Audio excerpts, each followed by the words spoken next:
అమ్మా మా పెద్దోడు వస్తున్నట్టున్నాడు. ఇప్పుడు పండగ తగిలింది.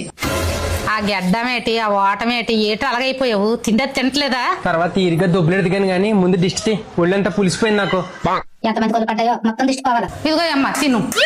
కూలోల్లో నేను రాగానే పనులను అప్ చెప్సు ఆడికి మాత్రం పప్పలు మేపుతున్నావు ఏంటమ్మా? ఆడేమో కష్టపడి జాబ్ చేస్తున్నాడు. నువ్వేం చేస్తున్నావు? ఖాళీ ఉండి మూసుకొని పని చూడు. చిన్న కొడుకు కాదు కూలినా కొడుకు చోకర్ జాబ్ లేకపోతే. ఇదిగో పెద్దోడా నీ కోసం బట్టలు తెచ్చాను చూడు. అమ్మా ఎప్పుడు ఆడిగా కొంటా నాకే అమ్మా. నీకెందుకురా? ఆడు వదిలేసిన బట్టలు నీకే కదా. చిన్న కొడుకు పొట్టం దబ్బైపోయింది. చిన్నప్పటి నుంచి వాడు ఆడేసి తీసిన బట్టలే పండగ కూడా అవే. ఇంక నాకేమొద్దు. ఆడు బట్టలు వేసుకుని చూడు. రే నువ్వు వేసుకుని షర్ట్ కూడా నాదే ఇప్పేసి ఇచ్చే. మా అబ్బాయి పెళ్లి చేసేద్దారు అనుకుంటున్నాను. ఎక్కడైనా మంచి పిల్లుంటే చూడండి. ఎక్కడికి? అమ్మ నాకు కొంచెం పొట్టలో తేడాగా ఉంది. నేను అలాగే వస్తాను. ఏదో మేనేజ్ చెయ్యి. ఆ చేప తీసేపు తింటాడు. అప్పుడు పచ్చి ఆడలేడు మళ్ళీ వస్తుందేమో.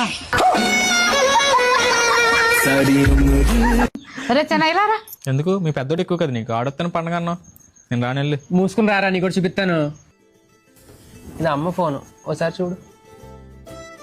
ఇప్పుడు చెప్పరా అమ్మకి ఎవరంటే ఇష్టం? అమ్మని అలా కనపడతారా? వాళ్ళకి ఎవరంటే ఇష్టం అంటే వాళ్ళే చెప్పరు. ఇద్దరు సమానం. నమ్మరా నన్ను? నేను ఎడుతున్నాను మార్చా కదా వాల్ పేపర్ నువ్వు ఎప్పటికీ మారవరా?